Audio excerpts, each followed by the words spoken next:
10A, the Trossle Farm. To the north, our left, is the Trossle farmhouse and barn.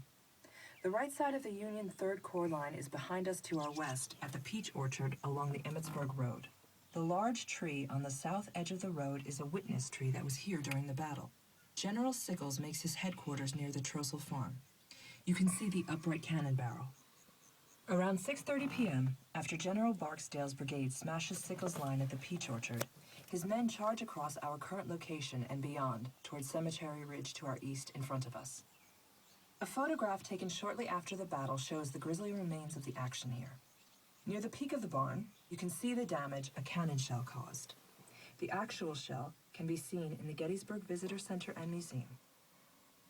As Confederates attack and overrun the Union position, Sickles gallops along his lines, attempting to shore up the collapsing positions.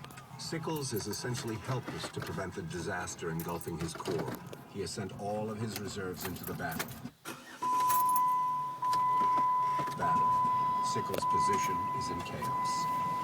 Barksdale's rebels rush artillery up to the peach orchard and begin shelling the retreating Yankee 3rd Corps soldiers. Sickles and his staff come under fire as well, and they attempt to ride around the barn to gain its cover. Cannon fires. The solid shot strikes Sickles' leg and mangles it. Sickles orders a soldier to make a tourniquet from a saddle strap. The general is lowered onto a stretcher and rushed from the field. At a field hospital, the leg is amputated. Sickles orders the doctors to set aside the shattered bone so he can keep it as a souvenir. Later, he donates his shattered leg bone to the Armed Forces Medical Museum in Washington, where Sickles regularly visits his lost limb on the anniversary of the amputation. A member of Hancock's staff comments, "The loss of his leg is a great gain to us, whatever it may be to him." Their general, now a casualty, the Union 3rd Corps crumbles under the rebel onslaught. Barksdale's men race on, firing and shrieking like Indians. At this farm, they hit Union John Bigelow's 9th Massachusetts artillery battery. Bigelow describes it. Enemy crowded to the very muzzles, but were blown away by the canister. The air was dark with smoke. The enemy were yelling like demons, yet my men kept up a rapid fire with their guns each time loaded to the muzzle. In a desperate battle, Barksdale's men overrun Bigelow's battery. On towards Plum Run, just in front of us. There are no federal troops in view. It seems Barksdale's men have breached the Union center, possibly forcing the Federals to vacate Cemetery Ridge. Barksdale bellows to his men, "Advance! Advance, brave Mississippians! One more charge and the day is ours!" Watching Barksdale's surging charge from Cemetery Ridge is Union General Hancock. He orders Union troops to counterattack the Confederates. They charge into the now disorganized rebels. General Barksdale, upon his horse, is a conspicuous target. After leading his men on a mile-long charge, he is hit 3 times in his right leg, left leg, and a cannon shot into his chest. He falls to the ground. A Mississippi soldier comes across the fallen commander, offers him a drink from his canteen, and sees the water leak out from the wound in his general's chest. Barksdale says, "I am killed. Tell my wife and children that I died fighting at my post." With no support, the Mississippians must retreat.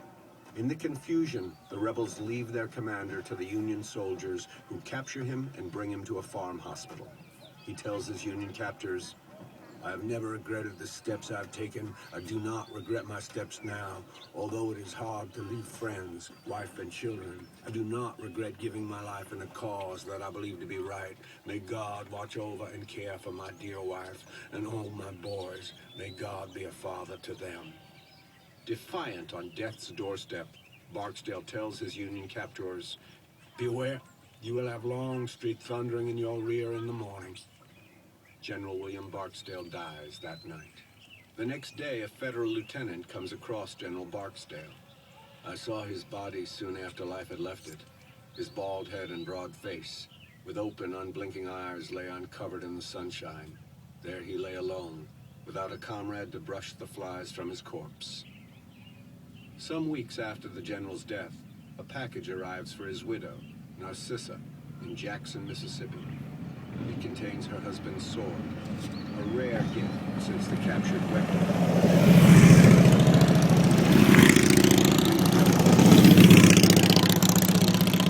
I was with General Barksdale when he breathed his last. I never saw a braver man, and consider it an honor to carry to you his dying message. He asked me to send you his sword, and to say with it that his only regret was that he had but one life to give for his country. We will now continue driving.